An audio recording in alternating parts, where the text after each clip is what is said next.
ছোট ছোট স্বপ্নগুলো মেলেছে প্রেমের ডানা। ৯০ দশকের আবেগঘন প্রেম, না বলা অনুভূতি আর দূরত্বের মায়ায় গড়া একটি হৃদয় ছোঁয়া গল্প নিয়ে নির্মিত হয়েছে নাটক একটুখানি ভালোবাসা। ৯০ দশকের সামাজিক বাস্তবতা ও ভালোবাসার সরলতা সুন্দরভাবে ফুটে উঠেছে নাটকটিতে। বাসা থেকে আমাকে বিয়ের জন্য অনেক চাপ দিচ্ছে। শিকদার ডায়মন্ডের গল্প ও আব্দুল্লাহ আল হারুনের পরিচালনায় নাটকটিতে প্রথমবারের মতো জুটি বেঁধেছেন তরুণ প্রজন্মের অভিনয় শিল্পী আবিদ বিন পারভেজ প্রান্ত এবং সানজিদা হিমু। জীবনের ছোট ছোট মুহূর্ত এবং একটুখানি ভালোবাসা কিভাবে একজন মানুষের পুরো জীবনকে বদলে দিতে পারে, সেটি এই নাটকের মূল উপজীব্য বলে জানান এই অভিনয় শিল্পীরা। আমি আবিদ বিন পারভেজ প্রান্ত। আমাদের নাটকের নাম হচ্ছে একটুখানি ভালোবাসা।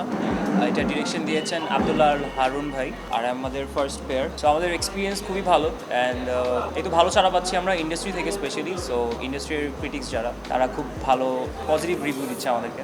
সো অ্যান্ড দর্শকরা। আর আমি সানজিদা হিমু। আমার জন্য এক্সপিরিয়েন্সটা আসলে একটু ডিফারেন্ট, কারণ এটা আমার প্রথম সোলো ড্রামা। এর আগে আমি শুরু করেছি আসলে বিজ্ঞাপন দিয়ে, বিজ্ঞাপন পরে আমি সিরিজ করেছি কিছু, বাট আমার একদমই সোলো যদি কোনো ড্রামা হয় এটা আমার প্রথম কাজ। আমাদের এই নাটকটার নাম হচ্ছে একটুখানি ভালোবাসা, যেটা ডিরেকশন দিয়েছেন আব্দুল্লাহ আল হারুন ভাই। হারুন ভাইয়ের সাথে এই প্রজেক্টটা নিয়ে অলমোস্ট 1 বছর ধরে আমার কথা হচ্ছিল। আমরা আসলে চিন্তা করছিলাম যে কিভাবে কাজটা করা যায়, কোন লোকেশনে করা যায়। অনেক প্ল্যান করার পর ফাইনালি 1 বছর পর আমরা কাজটা করলাম। সো আলহামদুলিল্লাহ দর্শকের সাড়া খুব ভালো পাচ্ছি, আমার পরিবার থেকেও সাড়া অনেক ভালো পাচ্ছি, আমার ফ্রেন্ডসদের কাছ থেকে ভালো সাড়া পাচ্ছি, এবং ইন্ডাস্ট্রিতে আমার যে কয়েকজন পরিচিত মানুষজন আছেন যাদের সাথে আমার একটু ভালো সম্পর্ক আছে, ওনারাও খুব ভালো রিভিউ দিয়েছেন আমাকে। নতুন জুটিকে নিয়ে বেশ আশাবাদী এর নির্মাতা আব্দুল্লাহ আল হারুন। তাদের কাজের প্রশংসা করে এর নির্মাতা বলেন, আমরা তো সবসময় রোমান্টিক ঘটনার অনেক কাজই দেখি। প্রান্তকে দেখার পর মনে হয়েছিল যে নেক্সট কোনো অপূর্ব ভাই আসতে যাচ্ছে ইয়াতে আমাদের ইন্ডাস্ট্রিতে।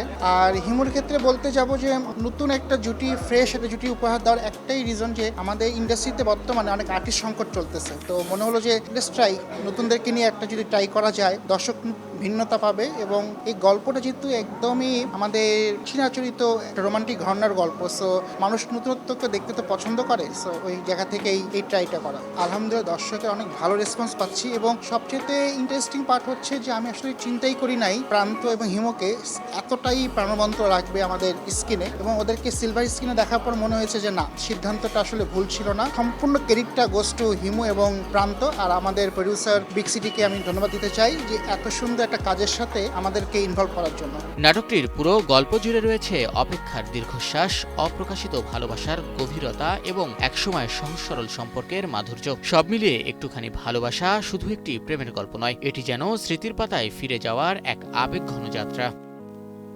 শাহিন শুভ, নিউজ 24।